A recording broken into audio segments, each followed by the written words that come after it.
Hello, and welcome to this bonus episode of Let's See It. There was so much good stuff from our chat with improviser extraordinaire and co-founder of Barcelona improv group, Ella Galt, that we thought we'd just give you a little bit extra. We hope you enjoy this bonus episode and let's see it.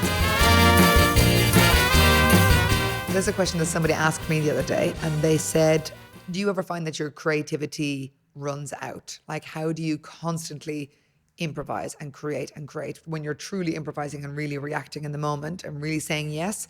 Do you ever find that that well is low? I wonder if that means like infinite new ideas, or if that means more like just joy and energy is low. I think and the question was asked more of ideas, like the generating of character, idea, plot, story, reaction. Yeah. I think we don't have access to infinity. We have access to what we know and feel and can create with our bodies from our experience. So your stock of characters is different to mine. Mm-hmm. And I don't know how many improv scenes, shows, years had passed before I sort of was like, oh yeah, I'm bringing a character back, or I've done that before. Or someone said to me, you've done that character before, haven't you? And I went, yes, I suppose I have. But in my mind, I hadn't, because it was in a different world. They had a different name, maybe a different gender. It was a completely different context. But I realized, no, the soul of that character is the same. And I think it's okay. I think somewhere along the line, we kind of crossed over from, anything is possible, therefore we have to do everything. Yeah. And I think in like the American school of improv, there's a lot more focus on building yourself, your stock characters and using them and really fleshing them out and returning to those places. So I think it's okay. I think as long as you feel like when you're reaching for something, you can take what you need for that moment, and other people who are on stage with you don't feel like you're doing it in a arbitrary way, or a way, I'm going to bring this back because it gets laughs, or as long as there's listening involved and there's openness involved, I think it's okay. And something else that I've realized is like, how many doctor-patient scenes have I seen? How many couple breakup scenes have I seen? How many like parent-teach interviews have I seen? And I've never seen the same one twice. So I'm okay with that. Like, we could actually just infinitely restrict ourselves to a handful of situations, a handful of stock characters, and we still wouldn't reach the bottom of what we could find there. Yeah.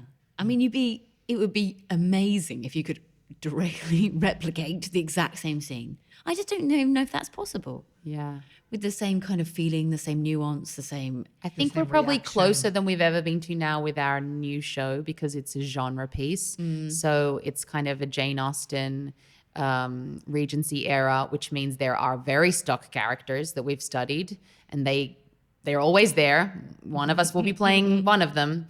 And the accent stays the same, and the overall sort of attitude, the world, the reality, the context. So that's probably the most we've ever narrowed ourselves down. And I wouldn't say that any of us feels like, well, we've done that now. No. Like, there's still so many more people that we could discover there, so many more stories. So you don't feel restricted by it at all. You feel kind of, if anything, restriction helps. It's a little bit liberating, because it's like, I don't have to have 1,000 ideas. I have a pastiche, like a version of one of these 10. So because it makes you go deeper. Yes, some of it is defined, which means the parts that aren't defined have all of your focus and attention. And I guess you could compare it to clown, where it's the same clown, but it's a different thing each time. Or you're watching a TV show and it's the same characters, but they're doing a different thing. So it's still improv. And I think there's sometimes a little bit of like, maybe it's insecurity that improv has towards the rest of the world, of like proving that it's improvised. Because sometimes when it's good, people think that it's not, and that's a lovely compliment. Script, right? Yeah. Or proving to other improvisers that we're not being lazy or just, trotting things out. But I think that there's room for everything.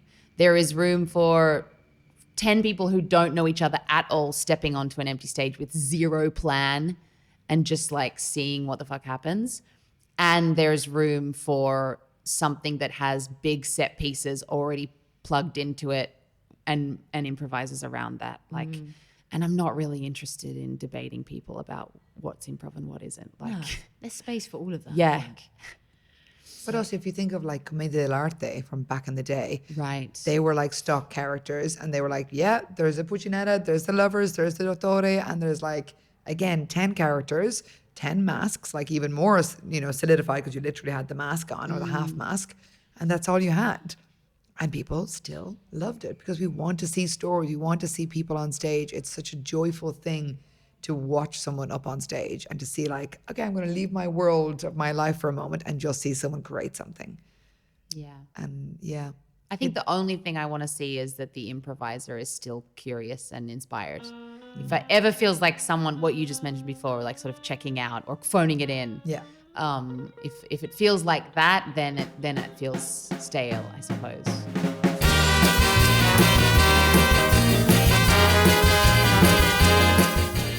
I did make scones yesterday, guys, off the pod, or the day before yesterday. They turned out the best scones I've ever made. Like, incredibly good. But where do we Have get ever clotted made them? cream? I think you can just make clotted cream. Isn't clotted cream just like with buttermilk? But also, where do you buy buttermilk? You can make it. I put butter in milk? No. What No. was You put vinegar or like.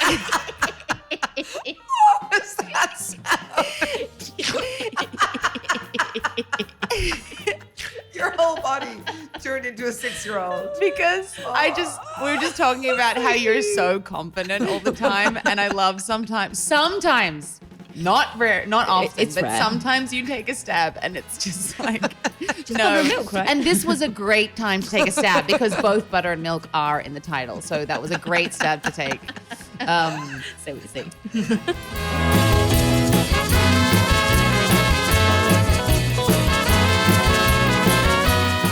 I did also buy 70% fruit jam. Whoa. Yeah. Does that mean it's 30% sugar? No, 70 to 30 is an incredible ratio. That is like cheap jam is like 40, 30% fruit, 40. 40%. Right. One maman, which is good, is 50% fruit. Bon maman. One maman. I am still French. I love bon somewhere. maman. But 70% fruit content, Yeah, where'd you get that from? El Corte.